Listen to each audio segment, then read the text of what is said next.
I see Oh. scheduled. I see live.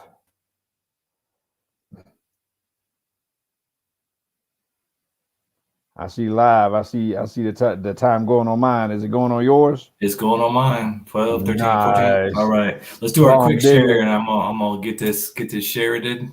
Bomb diggity. I'm gonna hit share on mine too. Let's see what it does. Maybe I'll refresh this. There it is. All right. Share, I have the share. notifications. Y'all know what we do. If you watching this, man, you know we always hit the little share action first. You know what I'm saying? You know Just we got waiting on y'all to get here. We yeah, want to we make sure just everybody sees what's up. building the audience, you know, all that kind of stuff. You know, going live, trying to get the eyeballs in. Let's see. I'm gonna hit share on mine. I think. I don't know, man. My little Facebook's doing all kinds of stuff, man. Yeah, we may have issues with Facebook coming up. They're going to change it to the metaverse or whatever. Who knows, man? Who knows? I think I hit share a couple times. All right, we are sharing See it. the deal So, is. if you're getting on and you're watching and you want to make comments, make sure you click on the link and go to the Madmen page so we can see your comments live. If you comment on Kirk's page, personal page, or my personal page, then it may or may not come up live. That's right. So we about to chop it up like grown folks up in here. And so if you want to throw in, you know, your 2 cents, et cetera, then hit that Mad Men page. All right, I see you got live over there. I'm gonna share that bad boy right there. Right. Right. Yeah, if you wanna jump in man, we're gonna talk about something pretty deep here today. If you want to jump in on the private chat, if you want your comments, if you want us to see them, go to the Men of Masculinity page on the Book of the Face. Yes. If you're live here, if you're watching this after the fact, then don't even worry about that. You can put comments and we'll see them later. Yeah. Yeah, man. Comment, share, like, let us know you're here. Hey, if you didn't know, I am Kirk M. Samuels. And I am Jason B. Kendrick. And we are the Mad Men of Masculinity, baby.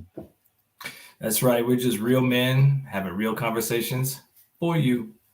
And tonight's a biggie. Tonight's a biggie. I kind of I don't want to say tricked because I told him what it was, but he generously accepted to have this conversation because it was a conversation we were having after last week. Yeah. And so we figured this was a good subject to bring up because I don't think, unless you're a father, you really know the true nature of fatherhood. Yeah. Yeah, it's kind of we did kind of stumble into it last time, kind of after we went off live, but It's kind of a touchy topic in a way to some people. It's kind of triggering topic, I think, for some people. Some people kind of already have their thoughts, their biases, their stereotypes, their opinions, their experiences, all that kind of stuff. And so yeah, man, it's just an interesting topic, man. It's interesting for us to dig into, man. And so we're kind of going across the middle here. We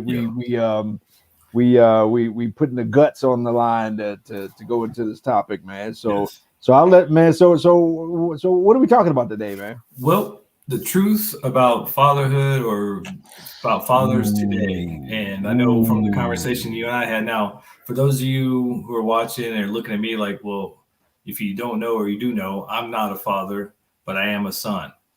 And so part of my journey is to try to heal the father-son relationship in this country. And a lot of that's through education and awareness. And that's one of the things Kirk and I talk a lot about. And I think what is unaware, one of the reasons we want to talk about this was that I think if you're not a father or you may have some misconceptions about what it means to be a father today. And it was some of the things that Kirk and I were talking about that really kind of spurred this. I know he's had his own struggles as a father in the world with the chillins. Yeah. And I would say by very far, more people have grown up without a father than without a mother. Yes. Would that be a safe assumption? What do you think? Oh I believe. Yeah. So then to me, those dots connect by speaking to the fact that kind of an adverse or a hole in the being of who we are is probably more likely, if there is a parental kind of pothole, to be father related over mother related. That's not saying there aren't, people don't have issues with moms, obviously, but we're talking just, on the macro level, kind of with the big picture. So, so I say all that to say, I think last time we kind of stumbled into it, man. We were just talking about stuff that's going on in my life and other people's lives and all that. And I was like, man, the reality is, I'm a dad of 4. There's where's the picture back there? Me and some of mine, me and all of mine actually. And as a father, really as a man, as a husband, as all of those identity things that I am now, I really don't have a foundation to go off of. I really don't have a baseline. Well, I mean, I kind of do, but it's almost a negative archetype, I guess you can say, in terms of like a anti ideal. I don't know. You learn more what not to do than what to do. In theory. Now, one might say, well, all you got to do is just don't do all the negative stuff. Well, it doesn't work that way. So I know that for a fact that, part of what I am handicapped with from my experience, I'm very sure that handicap shows up even to some degree in my relationship with my kids. That being said, my kids have no idea how bad it could be. I mean, in terms of their experience with me, I mean, their biggest complaints with me would be a good day in terms of my biggest complaints with my father, right, for example. And so many of those things that, that we struggle with as a father or just even as a man, really come from a lot of things that can be passed down, if you will. Now, that being said, first and foremost, I have recently kind of gotten to the point where I stopped blaming my father. Yeah. I stopped blaming him for my shortcomings. I stopped blaming him for my scars. I mean, he might have caused some wounds, but I stopped blaming him for my scars and all of the ways that I haven't been what I could be. So I am responsible. That being said, I do recognize though that, I didn't come into this thing with a full deck of cards. So it's hard for me to deal a good hand to even my kids. Yeah, I mean, this goes back to kind of what we were talking about last week with trauma and taking responsibility. And I applaud you for taking that responsibility. But we also want to kind of get into the generalizations of what we deal with in society. And I think a lot of it can go hand in hand with just men and fathers. I mean, men are fathers. And so they deal with the same issues of not having maybe emotional stability, not having those they can rely on in that way, being looked at as a pocketbook and a worker, and being looked at as dispensable and not necessary in the lives of either their children or their families, except for what they want. I want your money. I want you to fix stuff, and then I want you to go away, or be tough, or don't cry, or don't emote, or don't show me your weaknesses. Just be what I want you to be, but don't be a human being. Just be the guy that does the things I want. And I think whether it's just a man on his own, like in my case, where it was like Kirk with being a father, having the kids, it's very similar in some ways. I mean, some of us have decided to check out, and to Kirk's point last week, maybe we were designed to or meant to have these challenges as men, as fathers, to grow and to find our purpose and our place in the world. However, how many challenges are too many challenges? How much of it is more than we should take on? Is it unfair? Are we being asked unfairly to be this way or judge this way? I mean, I guess that could be case by case, but there seems to be kind of this stereotype or this overarching thought process, especially in the West nowadays, that men and in that same vein, fathers are kind of ancillary. They may not be necessarily prioritized or even thought of as necessary. Yeah. Yeah, you know, I the older I get, the more I think I come to understand, not even just in my case, but just kind of in general, again, on a macro level, that a good man is not fully appreciated until he's gone. Hmm. Um, and and it kind of like a pillar of a building. You know, you don't decorate the pillar. It's really not pretty. It's just quietly just kind of standing there holding space.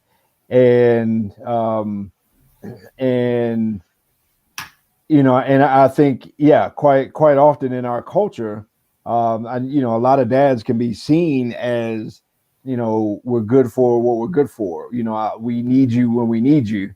Um, but when we don't think we need you, then you're just kind of extra. You're just kind of out there. But everything that we don't have, or everything that we didn't have, or everything that we, you know, don't get, we easily just point to that guy. Yeah. You know, if the space is not held up, we blame the pillar. Yeah. And so, you know, I think it can be, and this is just recognizing what a lot of guys, you know, a lot of guys experience. Yeah.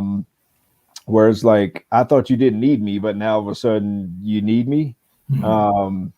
And you know, it can be, I mean, it can be, for lack of a better word, it can be lonely, it can be thankless, it can be, you know, I mean, how much is Father's Day celebrated versus Mother's Day? Right. I mean, again, not taking anything away from any, you know, what moms are celebrated. You know, I the first words in my book are from my mom. Mhm. You know, and so that's not the point I'm making. The point I'm making is that, you know, it's probably one of the most underappreciated or undervalued roles in our culture. Yeah. You know, again, meaning that, you know, when you're a good guy, when you're a good man, when you're a good father, you're just kind of there, and you know, yeah. Yeah. I mean, but at the same time, if you're a bad father or if you're not there, then it's like, oh, everything is, you know, Everything's your fault. It's all right. on your shoulder. We point at what he didn't do. Well, it's like that stereotype, you know, nobody mentions the father unless the kid does something, you know, well, where is that kid's Mhm. father? Or Yeah, the girl who decides to dance for a living, well, she must have daddy issues. So it's like yeah, always in this kind of negative light. It's like either it's not acknowledged or it's only yeah, acknowledged in the negative light. And I mean, that's for yeah, men and fathers as well. yeah.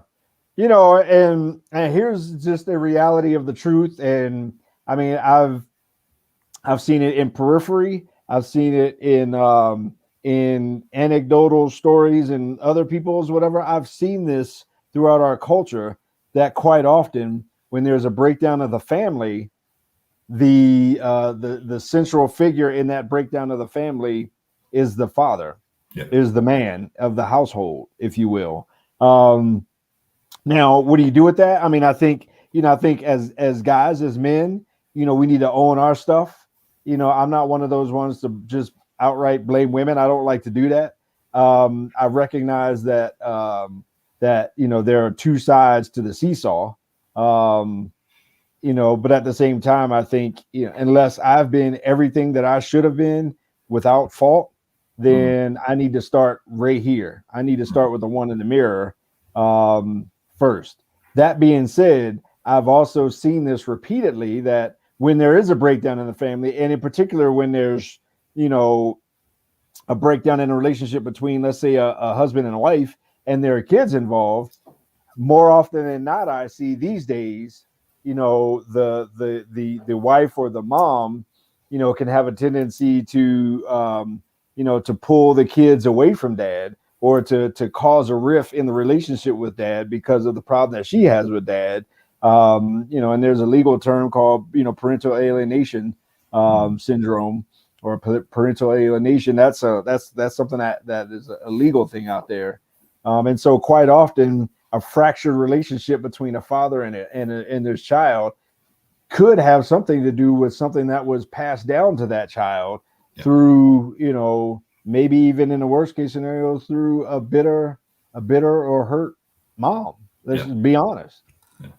Well, I mean, you think about how things get out of whack and things get emotional. And for most of us, until we get into our middle ages, 40, 50, we haven't even been educated enough to even know how to be emotionally mature and handle things.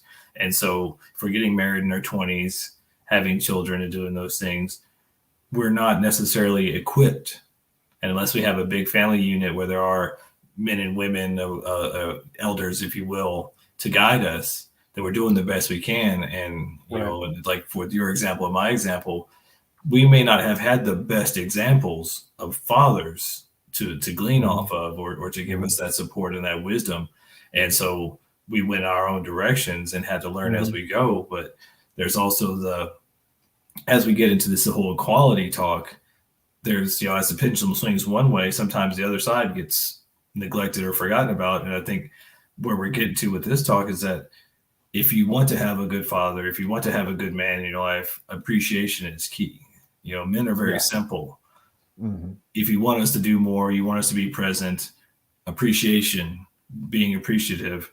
What tends to be going on, and it's been my experience, I'm sure Kirk's had some of this experience as well, is that there is a lack of appreciation, a lack of acknowledgement to men or fathers, to just the male species in general, and a much higher level of critiquing and criticism.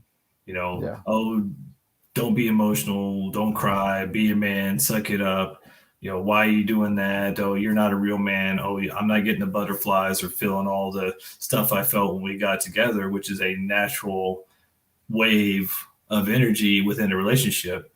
But that takes understanding and emotional intelligence and maturity.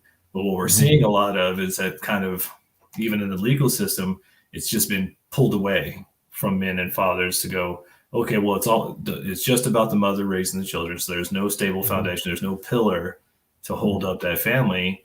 And then all these children who have no fathers are either, like you said, maybe being raised by angry or less than healthy mentally mothers. I don't know. I mean, I've seen the gambit.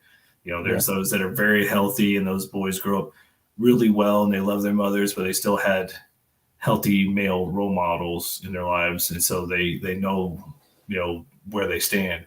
And then there's a lot of men who've been raised by unhealthy mothers, and I'm sure you see them out there, and these are just different sides of that spectrum, different sides of that scale. But in general, there's just this general lack of acknowledgement, appreciation. It's like your job is make money, shut up, and be a man. And that doesn't do any whole human being any good, because not only are we men, we're human beings. Yeah. Not only are we fathers, we're also a human being who's growing and learning. And we do make mistakes. And just like the women, we need understanding and some sort of appreciation and allowance for those things. And it seems like in a lot of ways, as men, we're walking this tightrope, this very fine line of do all these good things, don't screw them up, or don't step over this line, because if you do, I'm taking half your stuff, I'm taking your kids, and I'm going to demonize you in the public. And that's my right, because the legal system says it is. Yeah. Right, now, that being said, that's just the way it is. I think historically speaking, legally, we probably had at least a generation, maybe a half a generation, where you did kind of have the deadbeat dads out there. You did kind of have, a mass populace of men that largely didn't care about their kids, and, like basically just threw up the deuces, went for a pack of cigarettes and never came back, kind of thing. And, I think we had, like I said, at least one generation of that. I will say, though, that I think now what I see largely is men wanting to be part of their kids' lives, men wanting to be present, men wanting to be involved. And I do think we have legally more power than we did to have that. I think, I realized in the course of my divorce, or even both, but that when you do speak up as a father and advocate for yourself and say, no, I want, so, okay, let's get it all out there. So I was divorced twice.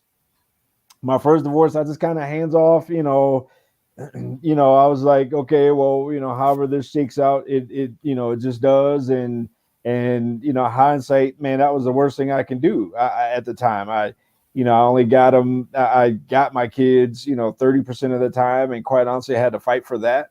And it just wasn't a good situation. Hindsight, when I learned, the second go round, was that I could speak for myself. I could say, no, no, no, no. I can provide for them. I am able to have my kids half the time, and I want them half the time, and I can provide a household, a home, meals, and all that. I can do all those kind of things for them, and stood up for them. And at the same time, I happen to have a whole lot better post-marriage relationship with my second wife, for example, than my first wife, historically. And so just even going in through that process, it didn't have to be an adversarial kind of thing, but I had to speak for myself, and I had to advocate for myself in that kind of way. That being said, I still think that the stereotype of a father being extra or being not necessary, regardless of what the kids say, like regardless of, I like it better at mom's. Well, okay. I mean, mom is a better homemaker than me or whatever. Mom is a better cook than me, whatever. I mean, that's something totally different than, I think that, I think that unless there's outright danger with the kids being with their dad going through a divorce, a mom should absolutely advocate for, no, you need time with your father, whether it's, prettier than mom's or not, whether dad's house is more decorated than mom's or not, whatever it is, I mean, all that kind of stuff. Like, they need to experience that balance. They need that presence in their life. Yeah, I mean, and you look at, in your experience, you had to go through the first one to learn what you needed to learn to know how to advocate for yourself in the second one. And you don't know these things, and you can get raked over the coals because you assume the legal system has your back. Yeah. And you're right, to go back to what you're saying before, there was that epidemic or generation of deadbeat dads, because that kind of came from the 40s and 50s, where the dads were just, they made the money, the wife was a homemaker, she took care of the kids, and it just became this step-by-step kind of generational thing where all of a sudden the dads just weren't really a part of the kids' life. They just provided and did their own thing, and the woman was a homemaker. And now it's like we've kind of come almost the other extent, where now it's like these men want to be in the families. They want to be a part of their lives. And if they're not educated and don't know how to advocate for themselves or how to, be that healthy masculine role model, right, then they may be fighting an uphill battle if they do get into a marriage and then get out, and without being aware, they could have half their money taken, their kids taken away, and have that parental, what was it? Parental alienation. Alienation. Of course, when I'm thinking of word, it goes away. Yeah. And these are things, it's not like, as we're talking about these things, you guys are watching this, we're not on the soapbox, oh, woe is me. This is more of a reality check. Because if you're not aware of this, if you're not a man or a father dealing with these things on a daily basis, and you can see it, if you go out and just look at like Manosphere things on YouTube, or just look at stuff, majority of men nowadays, even though we are getting better at talking through these things, talking through our pains and our traumas and our emotions, majority of men still won't talk to anybody when they're hurting. They're much more likely to check out. They don't feel like there's any support for them. And most of them feel in competition with men. They feel in competition with women. They feel just in competition. And then when they get tired, they feel like there's no place to turn. And as in evidence, there, I believe now, still only one abuse center for men. But there's thousands for women all over the U.S. There's, I think, one in Oklahoma. And that kind of shows we focus much because the need was there to talk about abused women because of the lack of healthy masculinity generations ago. And now it's as all that focus went in one direction, then the lack of focus for the men became part of the issue, and trying to find that balance. And I guess that's human nature. We got to go to extremes before we find our balance. Yeah. But that's what we're talking about here, is that it's out of balance. Yeah. And we need more healthy masculinity. We need more healthy men. We need more healthy fathers. Yeah. And we need them to be able to be a part of their children's lives, to show them that healthy masculinity, and not to continually have to fight for that. I have a friend who had this whirlwind romance and got married, and then as soon as they had their child and were married, she basically kind of, I don't know if it was on purpose or just the way it worked out, but just things got set up so that she had half his money and he has to fight see his kid who he loves, and now she's already living with somebody else. And it was just this situation where he just got raked over the coals out of either falling in love, ignorance, naivete, star-crossed lover syndrome, whatever you want to call it. Yeah. And there's not much recourse. Now he just has to fight. He has to fight to see his children. He has to fight to, not have to give all his money away. Yeah. It's just one of those things that there's not much appreciation. There's not much value evaluation or validity for the men nowadays. Yeah. Yeah. Fight I think, and if I were giving advice to I'll say a woman going through a relationship breakdown or a family breakdown, I would say, again, outside of there being outright danger to the kids, regardless of what you feel like, I would strongly suggest that you do whatever you can to make sure that your kids are in the space of their father, in the household of their father, in the life of their and vice versa. Because one day little Timmy and little Susie and Sally are going to become teenagers, Mom, and you're going to need some some help. You're going to need some help, and you're also going to need a break. And so you don't want that father to be a stranger if he doesn't need to be. I mean, again, we're talking macro level. We're talking, obviously there's all the individual, scenarios in between. There's some scenarios where it's just flat out not healthy, or not even not healthy, but danger.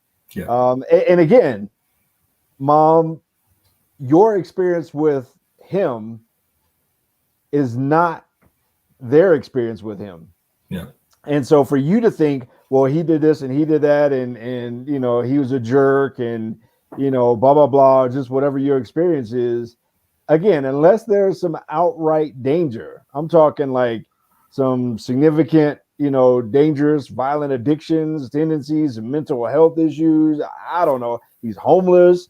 He lives in a crack house. I don't know. I mean, unless there's some stuff like that, in place, then I mean, it's better for them to,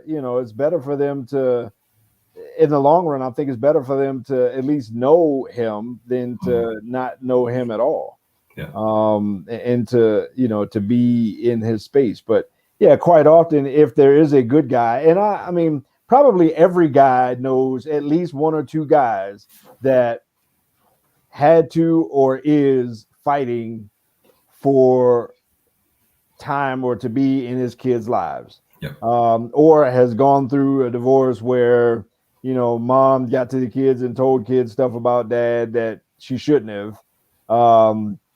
Which, when I did my divorce class, and you have kids, they make you take a class. The lady that was in there, she went off on women, and she was like, you are traumatizing your kids when you do that, and blah blah blah blah blah. And I mean, all the professionals will kind of will echo that.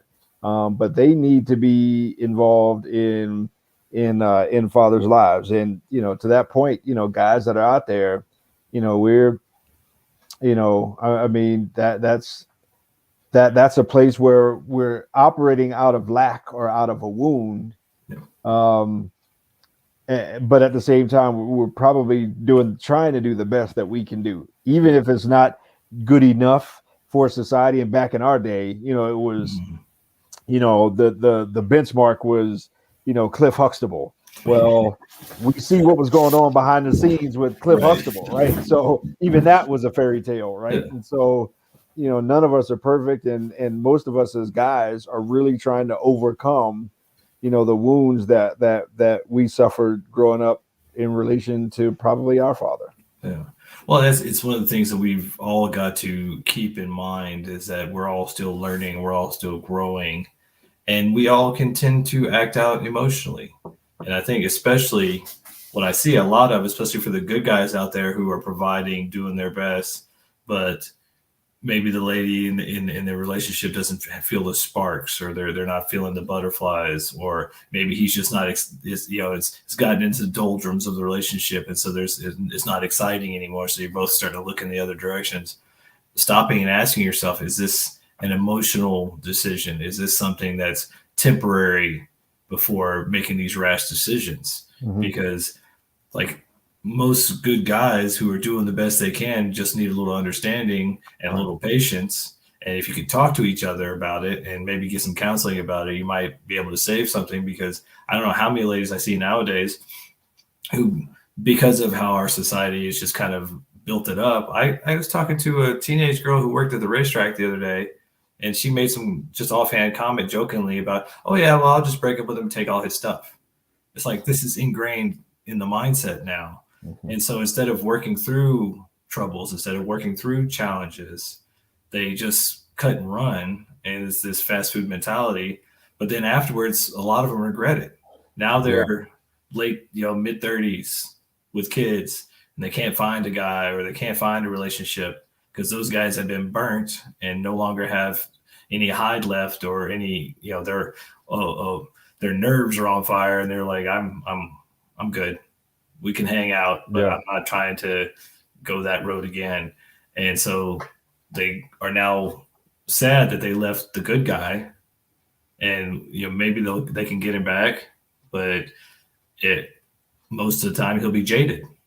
He may not be the same person, because breakups, because of our lack of emotional awareness as men, because of our lack of emotional outlet of people to rely on to be there for us when we're hurting, breakups are a lot more traumatizing for men.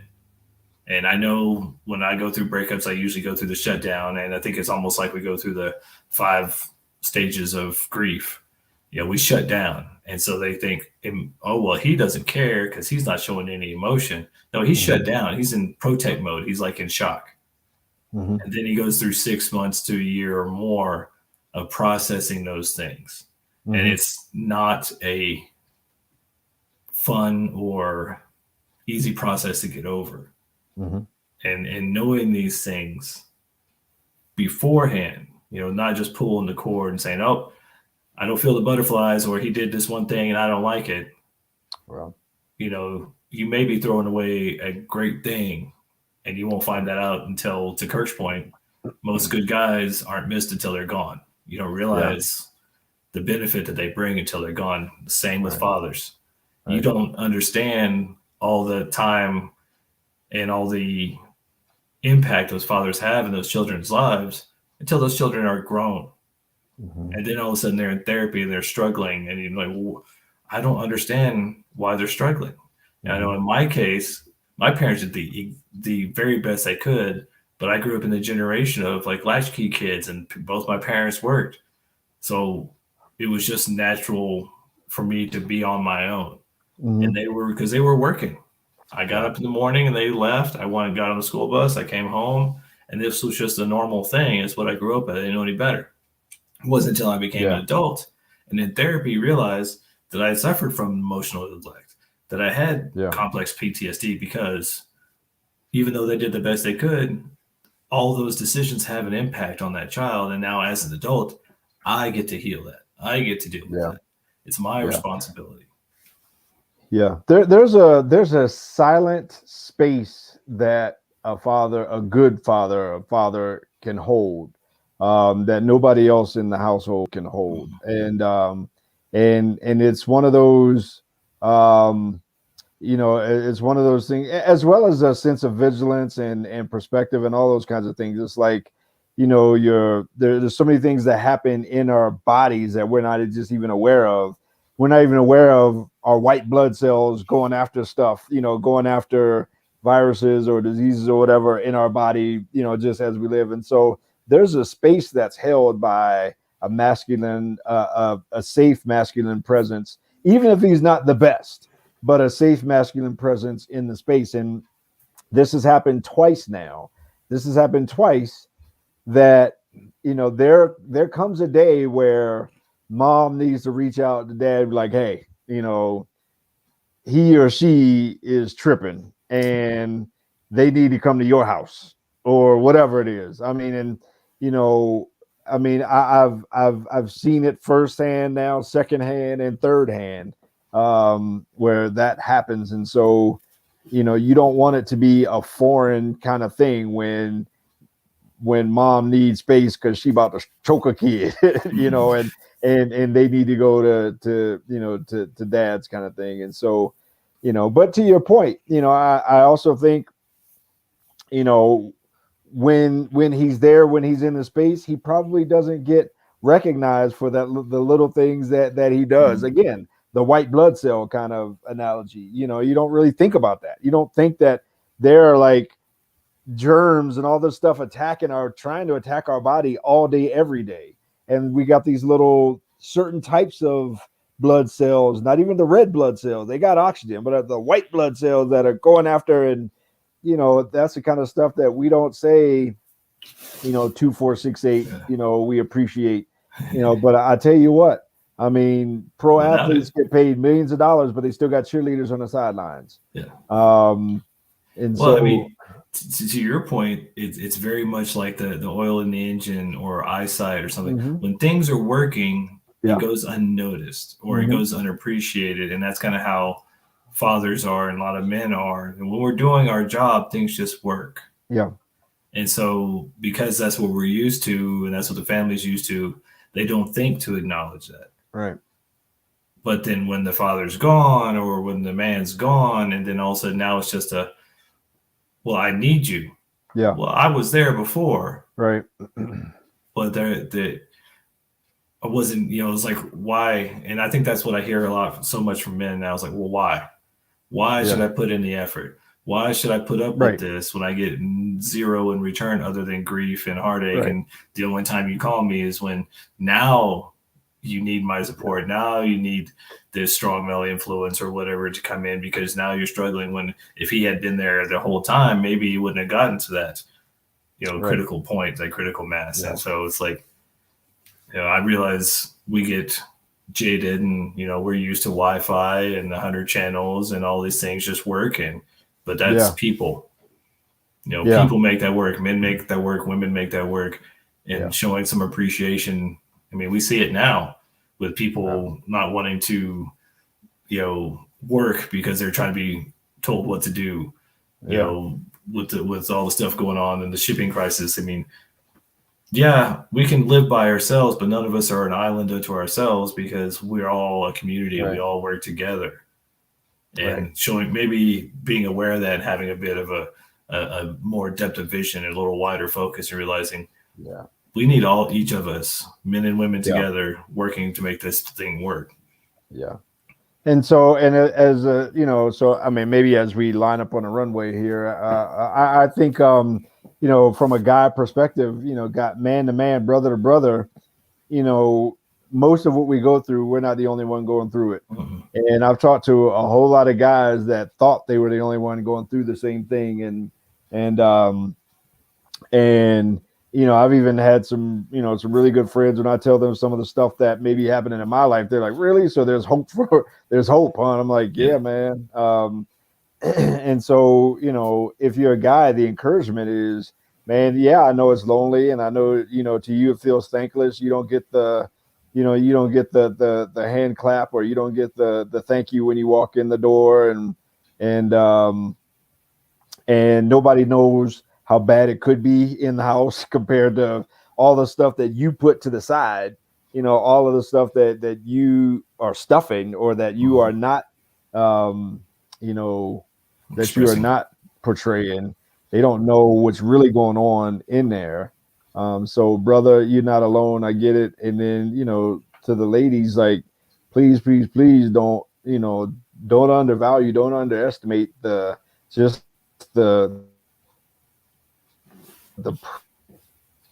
presence of a good man, particularly in the best that he can.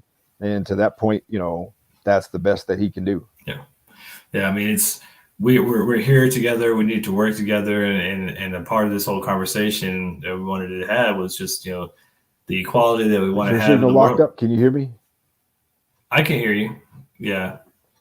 Is So it doing that thing again? anyhow, like I said, at least on mine, the timer's still going. So I'll wrap it up here. You can jump in. Can you hear me now? Yeah, I can hear you the whole time. Yeah. So are you there yet? I've been here the whole time. I don't know what's happening on your end. Dropping in and out. But anyhow, so yeah, I mean, I encouragement to all, like, fathers. I mean, we.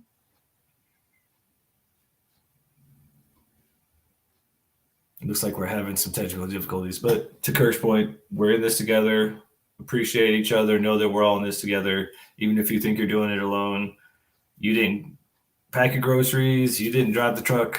We're all doing this together. So let's have a little bit of appreciation for each other, and hopefully, with a little bit more appreciation, a little bit more love, we can have a better life and a better future and a better tomorrow. So, it looks like Kirk's back. So I was wrapping it up. Yeah, we'll wrap it up, man. Out. All right, keep on wrapping. We wrap it up. So let's create that better tomorrow together. Men, talk to other men. Realize you're not alone. Women, let's start working together, because I don't want to get too conspiracy theorists, but the more they try to separate us, the more we need to come together. We're all in this together. It's all about togetherness and unity. Mm-hmm. Love each other, because we all need each other. Yeah. Hey, what if a guy needs to talk? He needs a brother to talk to, and he's like, man, I really like the way this guy Jason B. Kendrick thinks, man. Like, how can he reach out and get a hold of you? I'm easy to get a hold of. Put your comments right here. Get on the Madman page. Get on the Jason B. Kendrick page on Facebook or on Instagram. Look right down here, jasonbkendrick.com. My website's always under construction, so don't judge me on my website, but you can email me. You can find my phone number. And this gentleman right here, I know for a fact I've taken his class. What? Word.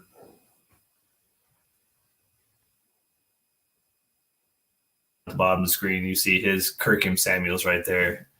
Boom. I did that because he went black for a second, but I don't know what's going on with our technical difficulties, but who knows?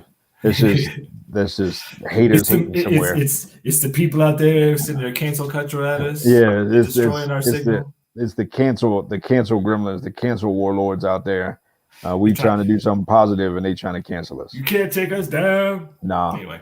All right, brother, man. I appreciate you, my man. I love y'all, and thank you all who came to watch. I know we rescheduled. We didn't want to try to compete with the Broncos, so we decided to move to today. We should have, because they pretty much stunk it up, man. See, we could have had all those folks. We could have, man. Because they were not looking good at all. But that's all right. We know we're good. We're good like that. So we love y'all. We'll see y'all next time. Be good to each other. Peace.